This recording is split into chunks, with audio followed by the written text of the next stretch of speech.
Samvad stage. Sadly, this is our second to last session, and this session is titled My Husband and Other Animals. We are honored to have Srimati Vasundhara Rajeji join us for this session. I'd like to introduce our speakers. Janaki Lenin writes about wildlife science and conservation practice in India.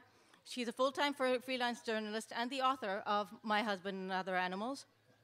Ram Whitaker is an environmentalist who set up the Madras Snake Park in 1969, the Crocodile Bank in 1976, and the Andaman Center of Island Ecology in 1989, and Agumbe Rainforest Station in 2005. He won several awards, including the Padma Shri.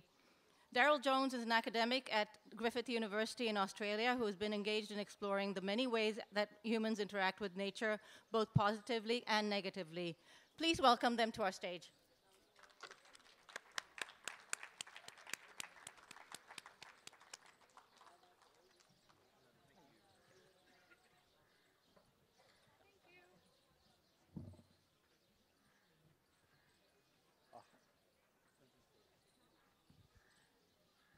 Hello.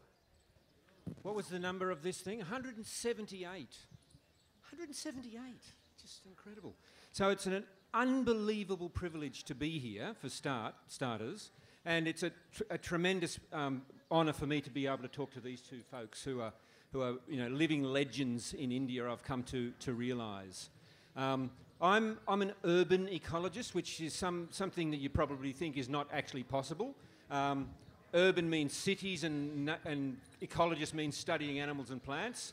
I actually believe it's self-evident that there's plenty of nature in cities, even though that lots of people doesn't think that's the case.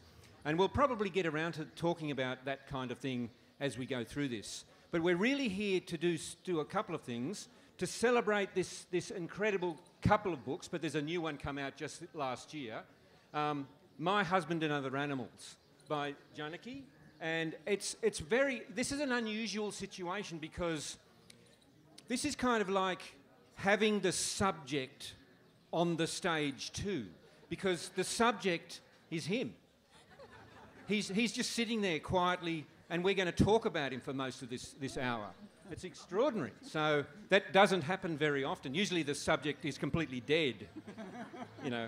Or growling. Or growling, or someone you don't want to actually meet anyway. But we need a little bit of context, because I'm sure that there are people in the audience who don't quite get the title. So when I grew up, when I was about, at high school, the most influential person that led me to my career was an English author called Gerald Durrell. Absolutely. And he wrote heaps of books that were just incredible.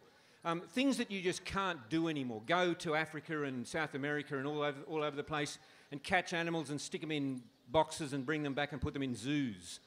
Thankfully, that sort of thing doesn't happen, but it was so adventurous and unbelievable, and I thought, that's what I want to do. His most famous book, by far, was his autobiographical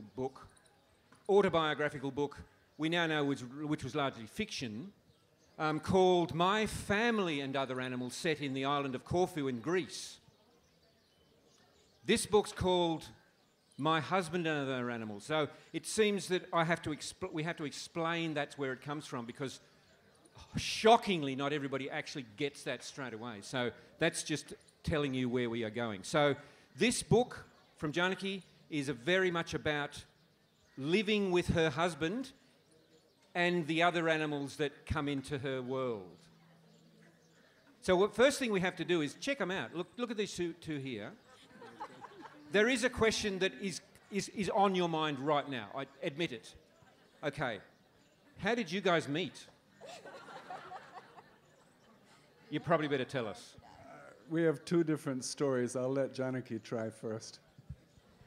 Okay, so both of us are from Chennai, and Madras, when I was growing up, might have been a city, but it was really a big village. Everyone knew everyone or knew someone who knew somebody, so there were always ways of knowing somebody before Facebook. So we probably crossed each other's paths at mutual friends' homes, or, I mean, we know so many people between us that we are amazed we didn't meet before.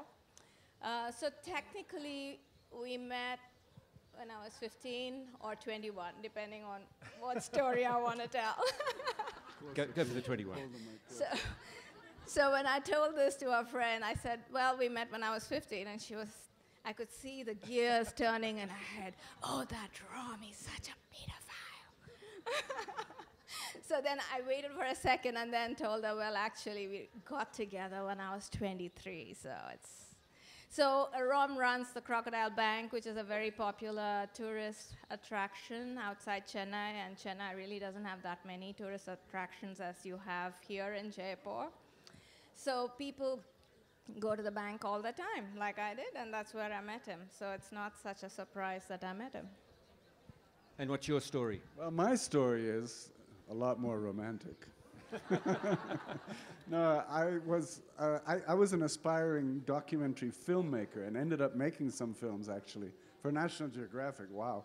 But the point was I had to break into the field by doing what's called a show reel, okay? Stuff that I had done already to show what a hero I am or how good a filmmaker I was. So I needed an editor to put this together. And I was told, well, there's a young lady who's an excellent editor by a friend, and why don't you go and meet her? And so I went up there, and I had a huge stack of old VHS tapes, all sorts of, the early sort of stuff that we used to make films with. It's all become digital now, of course. And brought them to her, and the way I put it is then we sat side by side in this dark editing room, cheek to cheek. Not true. See? This is a family show, right? But anyway, she did produce a film, a show reel for me, and I did land a job with National Geographic. So it all worked out in the end. Fantastic. So, Ron, we really have to. The origin story really goes back a long way to your first snake. Can you tell us about your first snake? Yeah, actually, I was born in New York City, of all places, so lovely New York City. But I lived in a place very close to the Vermont border up in northern New York. And one of my first experiences going out, I was just fascinated by insects and all sorts of wild creatures. And I turned over a rock and I found a snake and I brought it home. Luckily, it was a non-venomous snake, and luckily there are no venomous snakes there. And the other fantastic bit of luck was when I brought it home, my mother said, "How lovely." Can you imagine which average mother would say when the kid brings home a snake and says, "How lovely"? I just can't imagine it. Anyway, it kind of changed my life. And from then on, I think, though, when we moved to India when I was 7 years old, 3 years later, she started wondering, wait a minute, why should I have encouraged him? We're going to the land of cobras. So, are you going to say something? I don't think she actually expressed that misgiving ever. That's true. Yeah. Okay, so she's been positive the whole time around. Okay, that's fantastic. So let's just talk about the book just a tiny bit. So this is not your average book. It wasn't, Janaki just didn't sit down and write a couple of books. These books come in little wonderful snippets, easy to read, incredibly well informed, but it's lots and lots of little extraordinary stories about a huge range of topics. How did you come to be doing these little stories? Well, I think the fundamental thought I had was that Rom has been a conservationist for so many years and has been trying to get people to make space for animals, wild animals. Some of them are dangerous, and you kind of hit a wall. It's okay to live in a city and say, save tigers, save gharial, but it's really the people who live in villages outside forests who make that decision, whether they want to live with those creatures or not. And unless people in cities understand that connection, it's very hard to protect. I mean, why are you protecting what you want to protect? So I started from that premise. I always see myself as the outsider. I'm not a wildlife person. I'm from the outside looking in, so to say. So I'm using my experience to take the reader to the world of animals, hoping they will make that connection and then join all the dots to the conservation effort. Right, so this is actually trying to change people's hearts and minds, but through interesting stories, and I think it really does work. I really encourage you, there's copies in the bookshop, make sure you check them out. Especially for people from India, this is perhaps a different way of looking at your own country from the wildlife that you share the land with. And I've learned extraordinary things from this deep relationship I've had with these two, which has lasted good 20 minutes so far. Learning about how a totally unexpected range of species, which you would think in a teeming place so full of people as India, that some unexpected species are doing really quite well. So, Rom, could you just tell us about some of the charismatic large species which are actually doing very well and what that means in India? Yeah, I think the first thing that comes to your minds, if you have seen any of my documentaries or kind of know a little bit about what I do, is number one is the king cobra. I got very worried about the king cobra when I learned that 80% of the Western Ghats forest had been trashed. And I said, okay, this is the forest where king cobras live. What are we going to do about it? I went to a place called Agumbe. Agumbe is located near Manipal, not far from Mangalore in the Western Ghats. It's got the highest rainfall in South India. And we get sometimes 10 meters of rain in one monsoon there. It's really wet. And when I went there, the first time I went there, I went there, in fact, to find a king cobra for the Madras Snake Park way back in 1971. And within 24 hours, I had found two. So I was totally amazed. And I started meeting the people there, and the people were very generous, very calm about having king cobras around. They were scared of them, yes. This is the largest venomous snake in the world. Here's a cobra which grows to 15 feet long. I mean, this is a huge animal, quite scary to anybody. I mean, even I was not scared, of course, but a little nervous. But, I mean, having said that, over the years that I worked there, and eventually in 2005 set up a rainforest research station, we have a wonderful young team of young guys who are rescuing king cobras in people's houses. People have gotten to the stage there now when they find a king cobra in their garden, they'll call us up maybe and say, there's a king cobra here now, but we're not worried about it. If it comes in the house, we'll give you a call. This is an amazing thing that people are so tolerant. Of course, we have used the argument, look, having a king cobra around is actually very good because they happen to eat cobras, kraits, and vipers, which are all very, very dangerous snakes to human beings. So this is how it's happened. Okay, so you actually mentioned something that's, I think, really central to these books and to your mission in life, I think, is it possible in a place so full of people and increasingly so full of large, potentially dangerous animals, can we actually live peacefully together? Do you think that's possible? I think it is, and what India has done over the last 40 years is borrow our conservation model from the West, which is declaring exclusive wildlife areas and protecting them, and then people have use of the rest of the area. But if you look at India, we do conservation in several different ways. There are lots of people living their lives with wild animals without grudging them their crops or livestock. It's just amazing, and we don't celebrate that. And I really feel we should do that much more, like the Dangars in the Deccan. Until they come on the migration from the Konkan to the Deccan, the wolves are all skin and bones up there. And once they come, they feast for the 3 to 4 months that the Dangars are there on their livestock. And then when the Dangars go back, the wolves are left to eat what they can scrounge. So literally the presence of wolves in the Deccan Plateau is sustained by the pastoralists. And we don't celebrate that. I wish we could do that more. You've got a personal story about a leopard that lives quite close to you. Can you tell us about your leopard? So Ram and I live south of Chennai. We bought some rice field land and reforested it. And a leopard moved in. We didn't know. It was about 10 years after we moved there.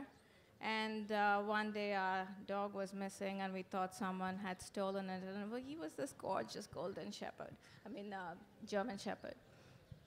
And we put out notices everywhere saying, reward for this dog if you return him to us, and nothing happened. And 2 weeks later, my mother saw an animal sitting on a hill that overlooks our place, and she said, the ears aren't so sharp, the nose isn't so long, what could it be? And I'm saying, leopard. Hey, could I interject just 1 second? Because there's an amusing aside here. I had to go to the police station to report the dog missing I had to file an FIR so that we could put an ad in the paper to ask for, give a reward, offer a reward in case the dog was found.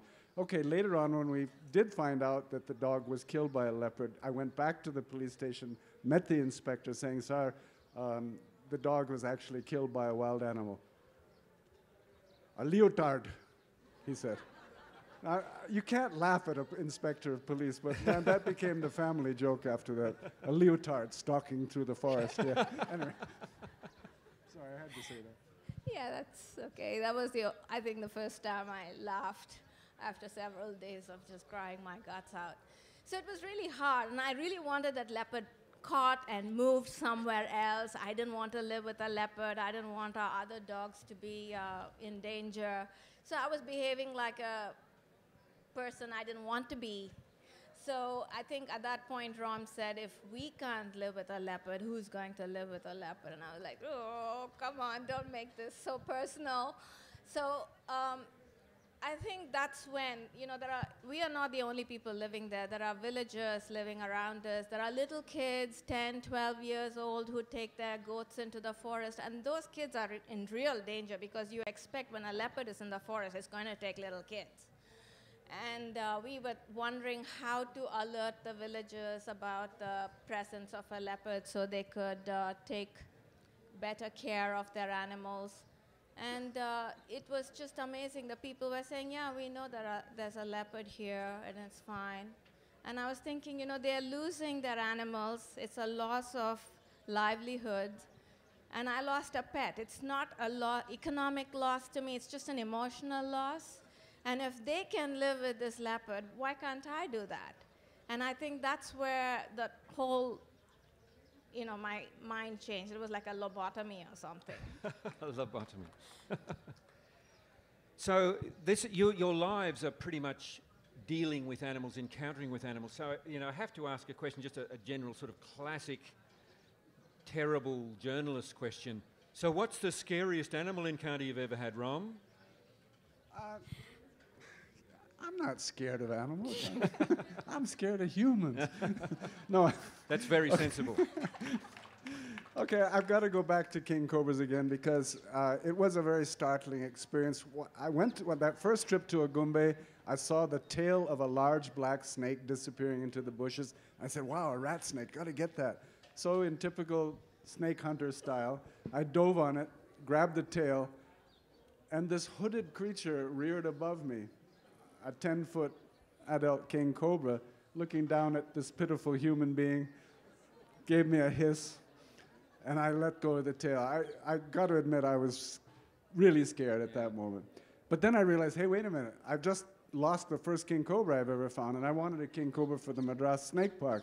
So I actually chased after it, and to make a long story short, I eventually did catch it and somehow got it into my sleeping bag because I didn't have a snake bag big enough, and carried it home in my sleeping bag. But that was a scary experience. That's a seriously scary one. And if it hadn't, if there could have been another alternative outcome for that story, I'm pretty Well, there'd sure. only be two of you sitting here That's talking right, to us. right. I don't think you would. No, that's right. We Doesn't wouldn't have it anything to show talk the about. restraint of the snake, though? Here I am, this Absolutely. awful human being, grabbing him by the tail, making it go into the smelly sleeping bag. It didn't do a thing to me. Wow, They're yeah. Very I mean, restrained. one of the things, Rom, you told me about, which really impressed me, was that you pointed out people are terrified of snakes, just universally almost. But you had a different approach to that. What about the snakes? How did the snakes feel about us? Well, we have a lot of interactions with children. I love it because they're just so fascinated with their eyes wide and listening to everything you say. Not like adults who just say, "Yeah, right."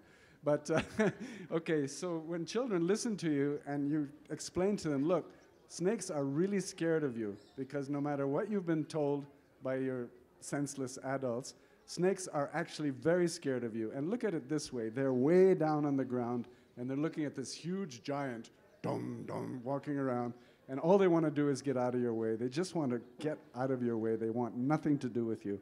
That rings a bell. That actually changes things a lot. Absolutely. So while we're on the subject of snakes, there's something else extraordinary that I learned from Rom, which, I thought he was just a naturalist guy who lived in India. But there's a lot more to it than that. There's a lot more science, a lot more management, a lot more things that go on with the extraordinary level of experience that somebody like Rom and the group of people that he works with know.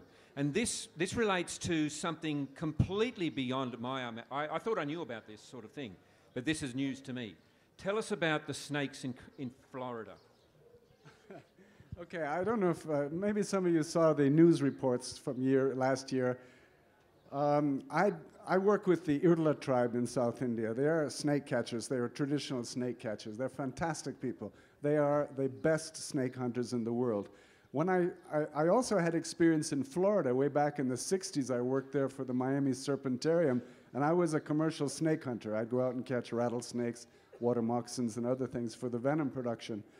So I knew Florida very well. And the Florida Everglades is this vast swamp, several million acres of swampland. It's fantastic.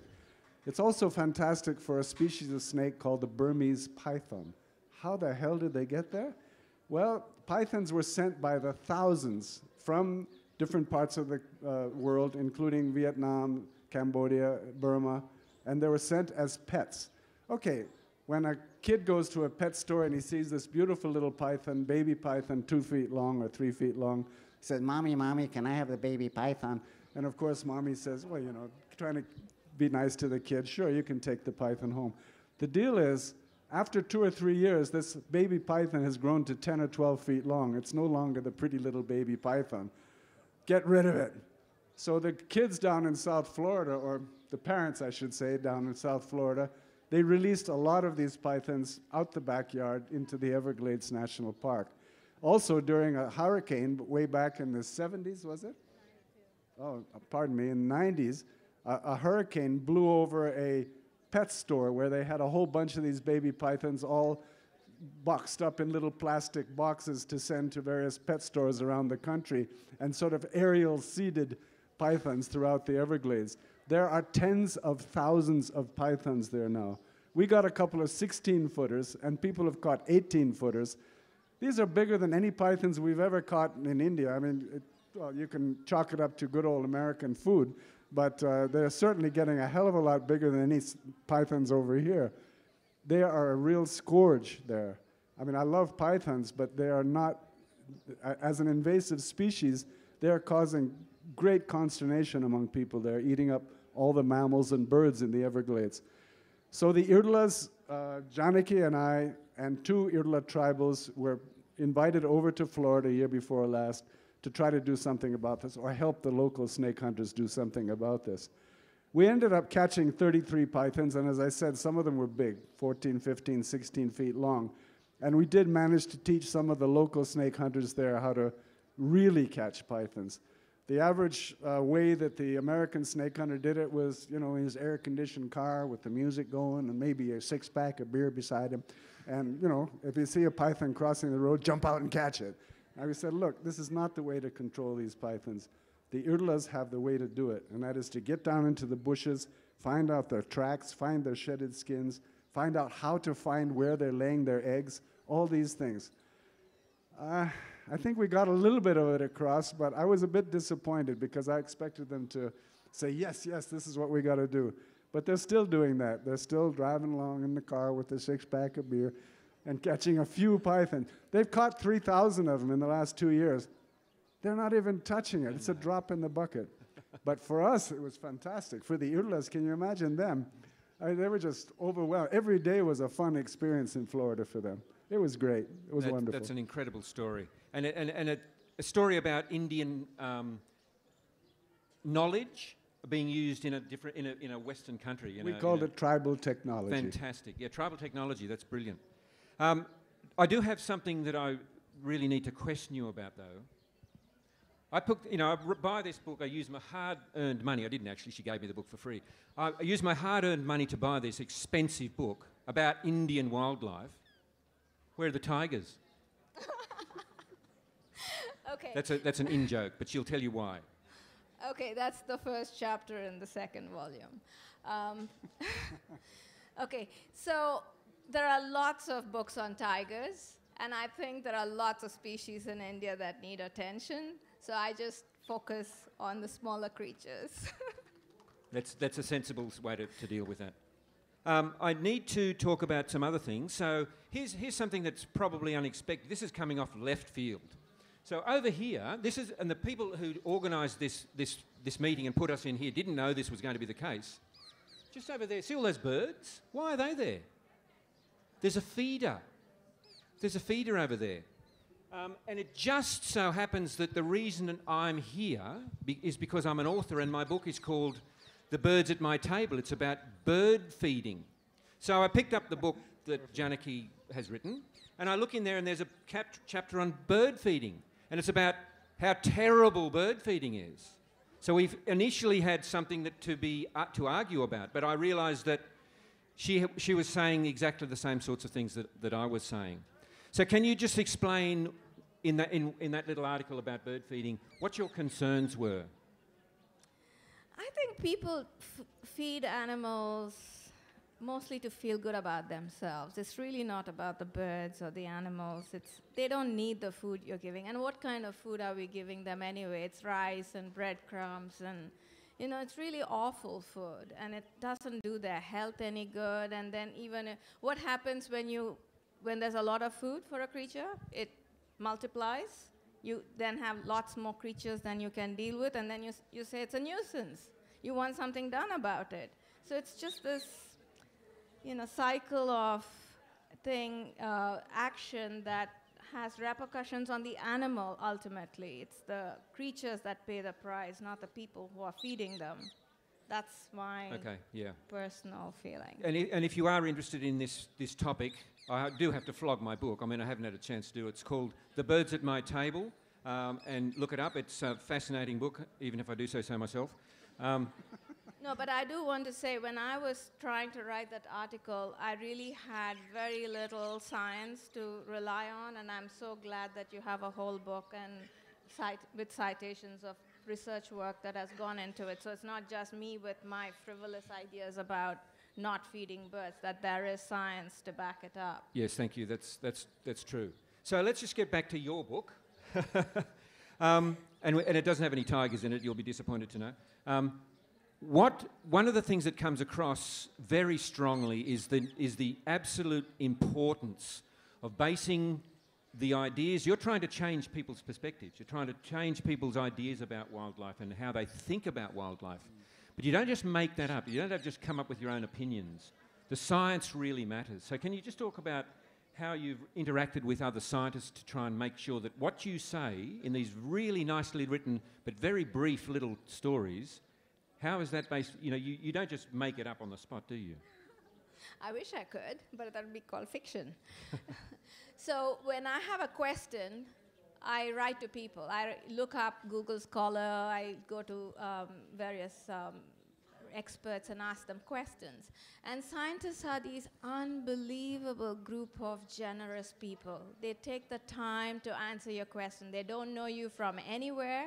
I have no degree in science, but they will try and explain what they mean by what they write in these sometimes very difficult to understand scientific papers.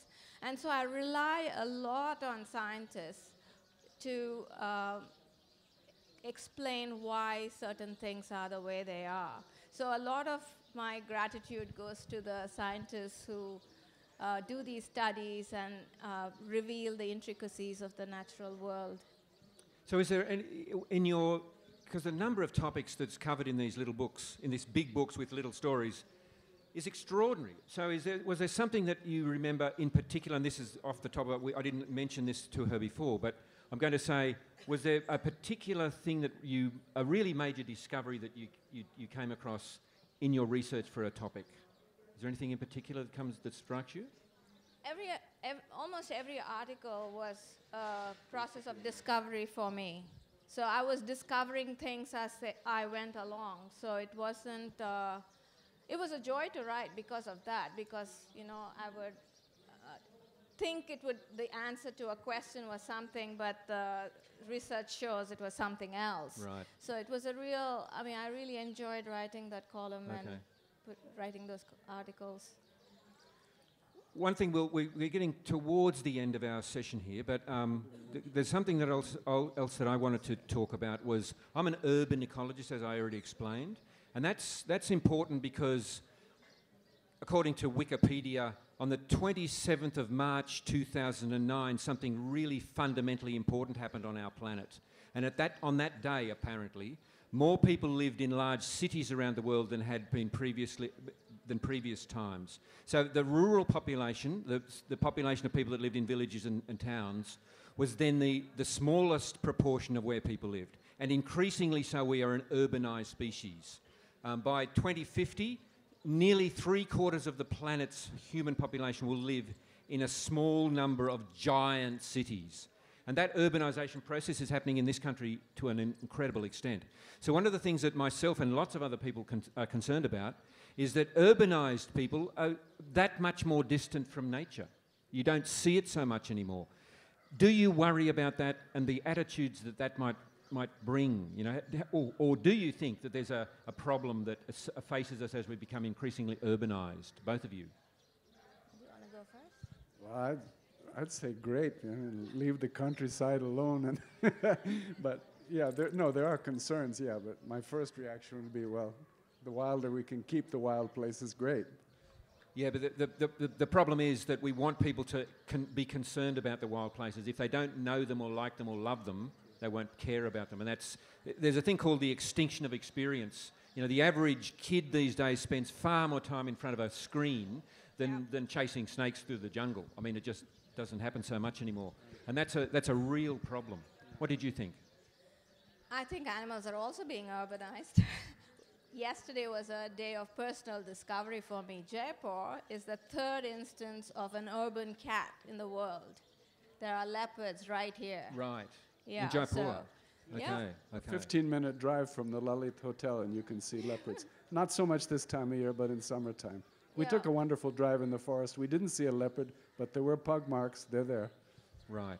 So leopards in urban areas. Yeah. And that's an increasing thing. So although I did say have the throwaway line, there's not much nature in cities, it's only because people aren't looking all around us. And this is, you know, this is my philosophical soapbox just for 10 seconds. We somehow think that we're separate from nature. We have deluded ourselves into thinking that just because we are changing the planet in all sorts of negative ways, that we're the king of the world, somehow thinking that we're separate from nature. What? How utterly deluded can you possibly be? Which part of the air you breathe, the food you drink, eat, the water you drink, the clothes you wear, the car you drive, the energy that you put in your phone, which part of that isn't nature? We are unavoidably part of nature. Let's just face it. We've got to come to grips with that as a reality. We can't avoid the fact that we're part of nature, but we can't also avoid the responsibility that brings. So that's a really big issue for me. And I can't remember why I went off on that tangent, but it was a good one. Oh, no, it's to do with urbanisation and people tending to think that we are stuck in the city. You live in an apartment in the middle of the city and no, there's no nature around you. There's nature all around you, even in a place like, did you see that? There was a squirrel running across the roof in this urban environment. This is one example right on the spot. Okay, we're very close to the end of the time that we've got here. Let's have some 10 more minutes. Okay, I've got plenty of time. Are there any things that you'd like to say now? I mean, you've got so many things you'd like to say. Where do you begin? So let's just have a go. You want to read it? Read?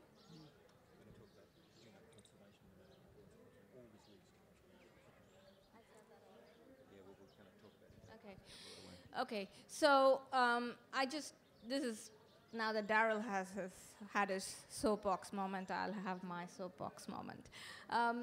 Taking off on a point that I made earlier, that there are several ways to do conservation, and in India we have a diversity of ways of doing things. As we know, we are, multicultural. And we also have different ways of doing conservation, and we should really look around us to see how people live with animals. And often there is conflict, there's no denying it, and people behave like beasts, there's no denying it. But it's not so much to do with the animal itself. The animal becomes a proxy for something that makes them feel helpless. So if you see barbarity, don't be too quick.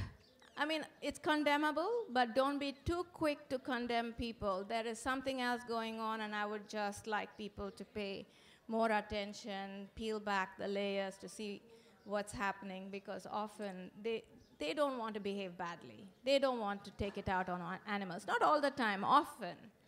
But it just so happens that, it's because the forest department isn't listening to them, or they have other concerns, or they're really, really caught on the back foot in terms of a livelihood. So when something happens, I just see this outpouring of anger from urban people saying, oh, these horrible people, and this and that. It's too black and white. It's not black and white. Now, that's a really good point to make, because I think we very easily, especially privileged, rich, white people like myself, sitting in a big city in a Western country, can say, oh, you barbaric Indian people, why do you persecute the elephants which have just destroyed your livelihood? I mean, it's just crazy to think that like that. We need to be much more nuanced about this. The relationship that we want is, we are, as I've said already, we are part of nature. The wildlife, we're incredibly privileged to have nature living all around us, and especially even when we live in a big city. But we still need to develop that level of consciousness. We still need to develop and become closer and closer to understanding those animals that live among us. Ram, did you have an opinion about that kind of thing? I was trying to think of... Okay, we were... 2 weeks ago, we were in a place called Charutar in Gujarat, okay? And I don't know if any of you have heard about this place, but it is a place where people live with crocodiles. Now, I have a lot to do with crocodiles because I have to look after 2,500 of them at something called the Madras Crocodile Bank down near Chennai. And looking after 2,500 crocs can be fun sometimes, but where do you find all the food for them? Anyway, we won't go into that right now. Charutar, however, is a place where people really live side by side with crocodiles. How do they do it? I can't come up with the answer immediately for you. We're doing a bit of a study there. We're encouraging the local people there, our friends, the team of people who work there, to study this situation. But it is remarkable.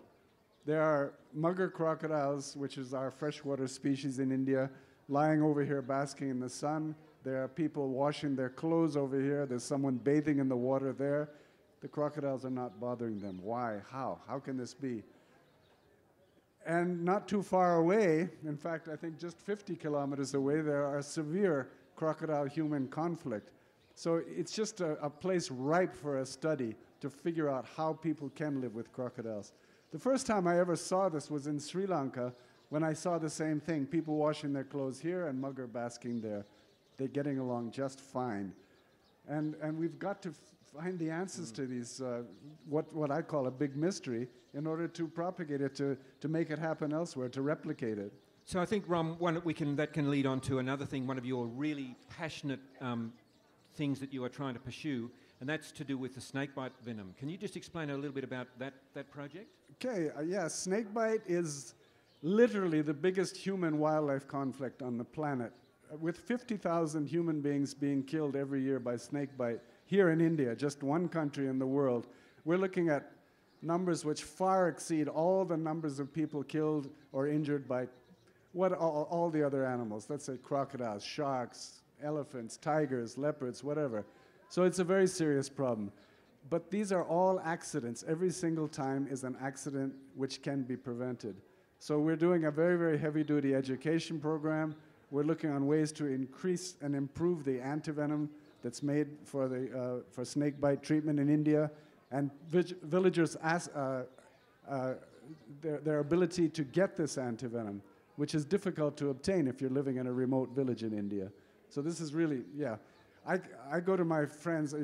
Nowadays, I know that there are a lot of people in India who are very interested in snakes in a positive way.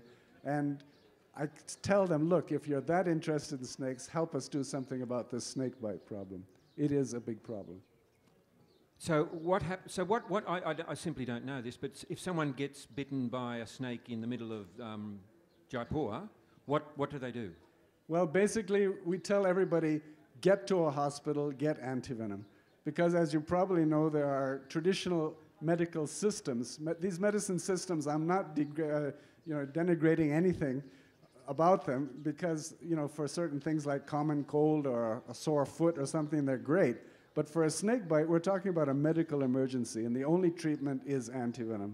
And the only place you can get it is a medical health center, a hospital. So you've got to get to hospital as fast as you can. And do you need to know what the snake was to get the right antivenom? The nice thing about India is that we have what's called a polyvalent antivenom, and it's good for the so-called big four species, the cobra, crate, Russell's viper, and Sawscale viper. And if you get it fast enough, it cures you. Okay. Cures you. Did I say kills you? Cures you. Cures you. All right.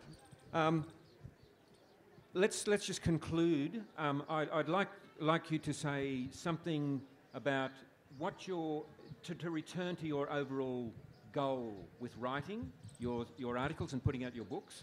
What again are you trying to achieve? In thinking and dreaming is what would you really like to see happen? I think, to put it in one word, it's a greater tolerance for the natural world, to live, let live, and to not just with animals but other people as well. And we don't seem to do enough of that in this country. Okay, all right.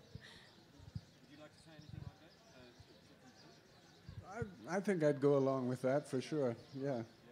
Yep. So the message is tolerance.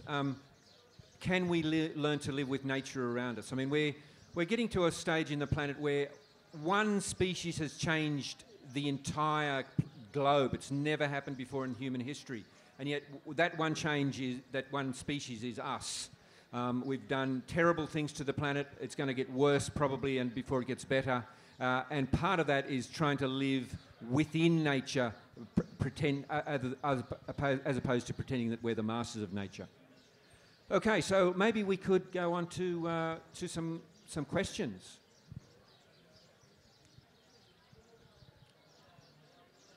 Yes. Basundra Raje, I wanted to ask, I saw on National Geographic a story of a crocodile. I think it was in Vietnam or one of those places. I was always under the impression that the crocodile or the alligator has a very small brain and is not trainable. But this is an epic story of an Asian man and an alligator who could call the alligator, who could play with the alligator, who could actually communicate with that alligator. How was that possible? You want to answer that? You can see that in the crocodile bank. We have 40 crocodiles who are trained. No, I mean, if there's food coming up, it comes straight away. Yeah. Because we've got those on the rivers and things. We've seen that. Yeah. You bring the food, they know what time the food is coming. That is trained by rote. Yeah. But to get into the water, Yeah. to splash the water and call that, he had signals for that crocodile. And that crocodile would come and there would be this amazing communication. Yep. It would have its belly tickled, it would sit with the, I mean, it was, and it's a film. It's on film. So how do you explain that? I mean, You that's an train amazing them thing. like dogs. They do something, you give them a little treat. They do it again, you give them another treat.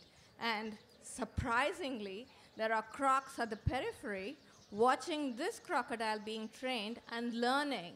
And they're not getting any treats, and they do the same thing. And that's how we've got 40 crocs in the program now. I think the first thing you said was very important. Crocodiles are actually much smarter than people think. And I think this is true of all animals. This is what we need to know. I think we just don't appreciate the fact that there's lots going on up there. We're watching the crocodile, but they're also watching us. And they're thinking a lot of interesting things. Some of it may not be so positive. Like, yes. I think one of the that's problems. a really interesting piece of meat. Very possible, I agree. Some of them. I Yeah, think but one of the all- problems is that crocodiles don't have very expressive faces. Yeah. So it looks like nothing's going on, but absolutely plenty's going on. That's true. But it's also another example of how the size of your brain doesn't relate to the intelligence. Like people say big brains intelligence, and then you have crows doing really smart things, and then you don't know how to equate that. We've got a young gentleman down here. I read somewhere that if there is a snake in front of you, you should slam your foot like this very hard on the ground a few times and it would go away. Is that true? I would say step back from the snake and go your way, unless you want to take a picture of it or something first. But there's always someone who'll give you another little idea to do something. But usually a snake is not aggressive. Usually a snake wants nothing to do with you and would prefer to go away. So, yeah. So Ram, some people have told me in this country that there are snakes like king cobras which are naturally aggressive and will chase you. Do you think that's true? I don't believe, I'll give you a beautiful example. I was in Silent Valley in Kerala. It's a fantastic place, one of these places a long time ago, and I saw a cobra. So I said, now shall I catch it, or I'll just take a photograph of it. And it charged me.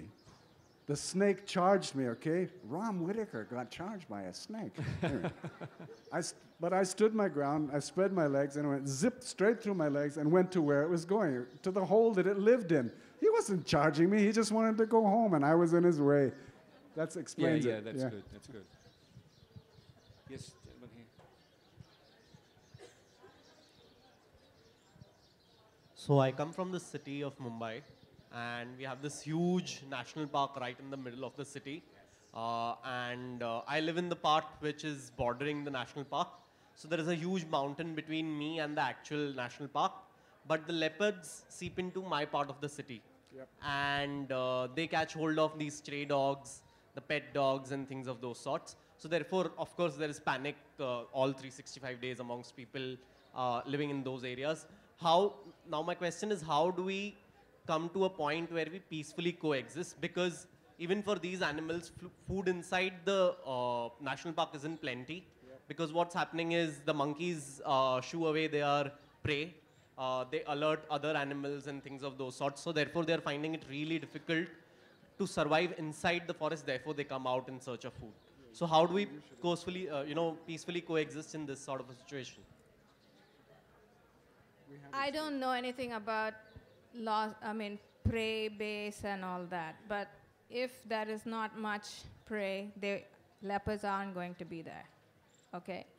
Now, the boundaries we draw, we recognize. Animals don't recognize. They're going to go where the prey is.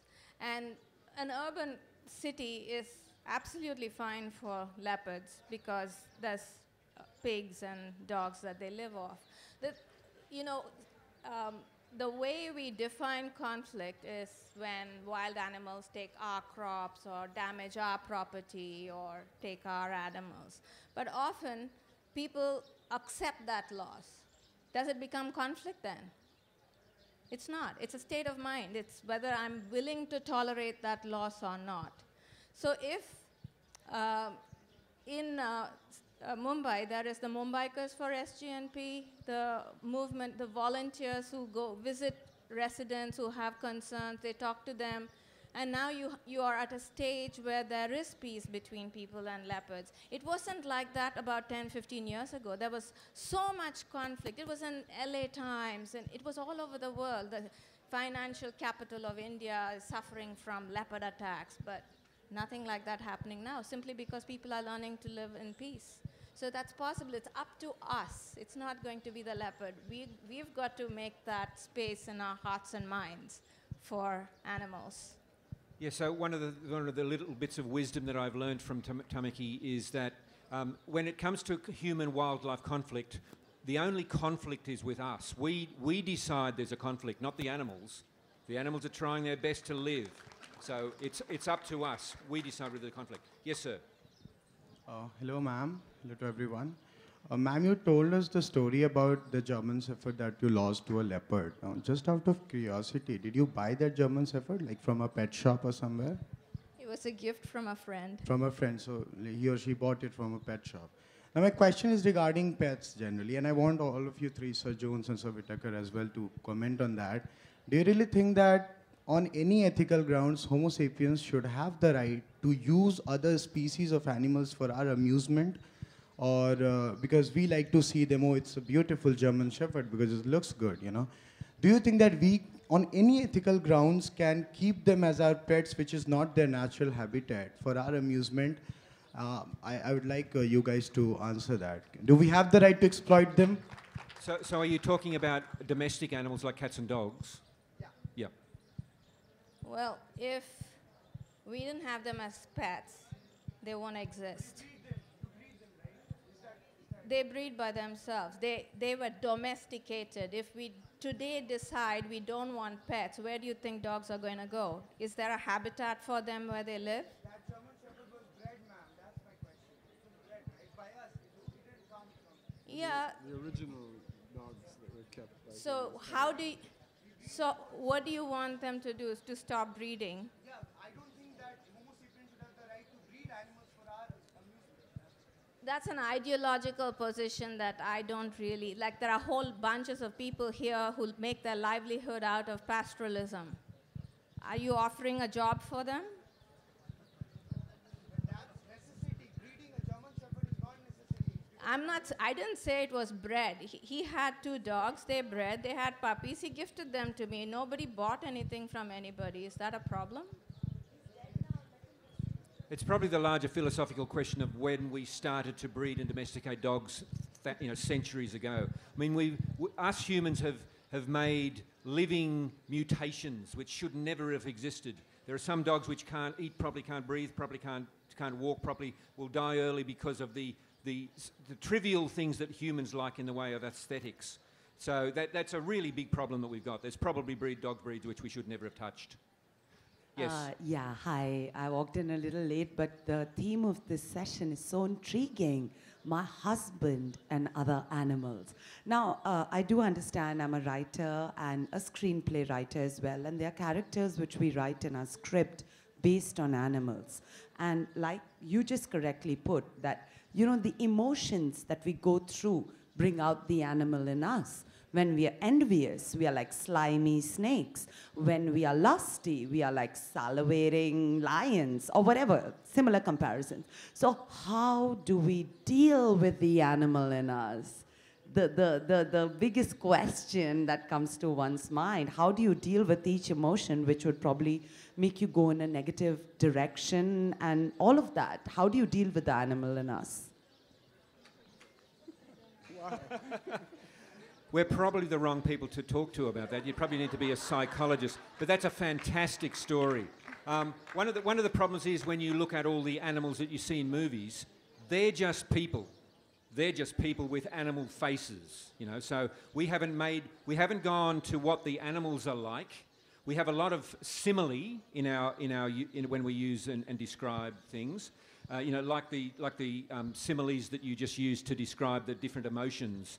But we are, let's face it, we are animals. There's absolutely no difference between us and everything else, except this big, expensive unit that we've got in our head. That's the only difference. And that's led to all sorts of problems as well as all sorts of good things. But I think, you know, we have to... One of the things that I think we're trying to do up on this stage is trying to get us to understand that we are part of nature, that we need to coexist with nature in a much more fundamental and positive way than we normally do. And that does include learning to think of ourselves as animals within the limits that all animals have as well. But that's a very big topic. I think there's about 10 books in that topic as well. Yes. Hello, sir. My name is Roshan, and I want to say that in India we have a special relation with snake. In every temple there is a snake. In our sculptures there is a reference of a snake, and snake carry this spiritual grace. Okay.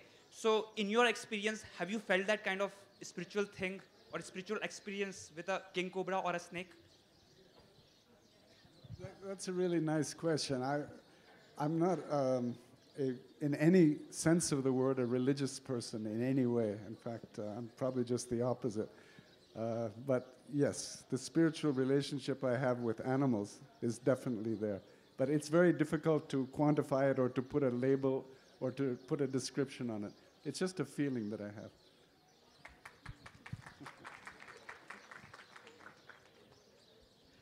First and foremost, I really enjoyed my visit to the Crocodile Park as a little kid. I still remember from my school. The question is with reference to feeding birds. You said they really don't need the food, and quite often we feed them the wrong things. How do we ensure the health of large wild birds? Like, say, for instance, there are many kites near our building, large pigeon populations. And quite often they're feeding on garbage. So what do we do? Is there anything that urban citizens can do to ensure their health? You probably better talk about that from the perspective of India first, and I'll talk more generally. You're not getting out of this. Maybe I'll start then. All natural populations are pretty much controlled by their access to food. So when we provide additional food, things happen. No matter how small the amount of food is, things will happen. They're more likely to live through severe winters. There's more likely to be more likely to just survive even if they've got injuries or illnesses. They're more likely to breed, and there'd be more of them. One thing that is happening before our very eyes is there's a concentration of birds over there. It's concentration of birds squabbling, attracting hawks and cows.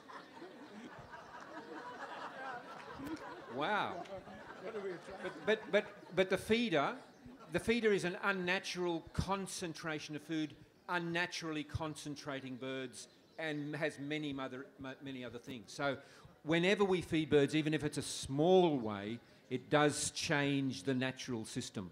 So and I'll say it again, and this is a really major thing that comes out of the book that I've just researched, is that almost everywhere the birds or the animals that we feed, they don't need that food. They really should be dependent on the food, just relying on the food that's naturally available. So the hawks eat the pigeons, the pigeons eat the food that they can scrap on, but if we provide them with additional food, they will just increase in number. But if we stop providing that food, then they can have a terrible population crash. So, that's nature. That goes up and down all the time. But one of the things we need to do is, I'm not saying we shouldn't feed food. We should feed the cows, or they get really angry. It's the other animal. Well, I don't know about, I think we need better waste management to answer your question. So, more than that, I don't know what else we could do. But then the other side of the coin is the vultures. Like, if we did better waste management, they wouldn't have carcasses to feed. So it's a bind we are in.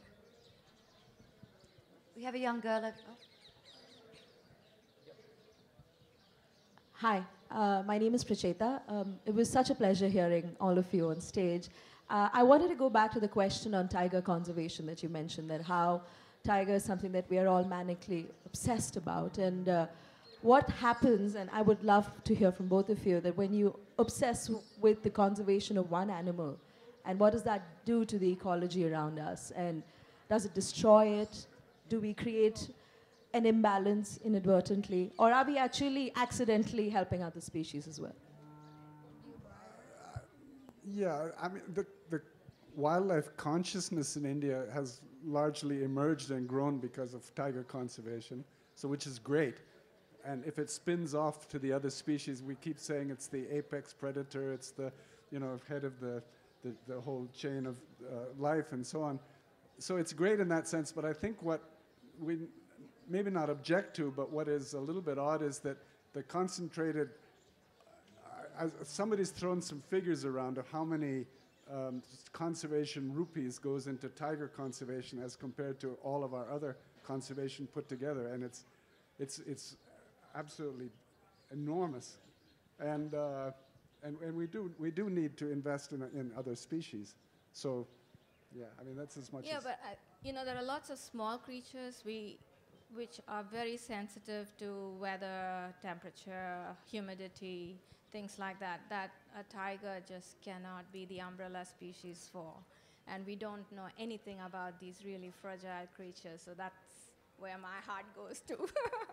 All right, we've come to the end of our session. Thank you so much for being a wonderfully attentive audience. Thanks very much.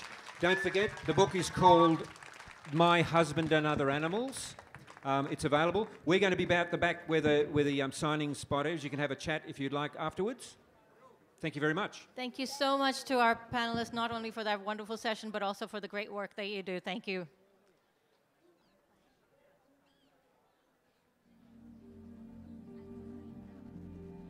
हजारों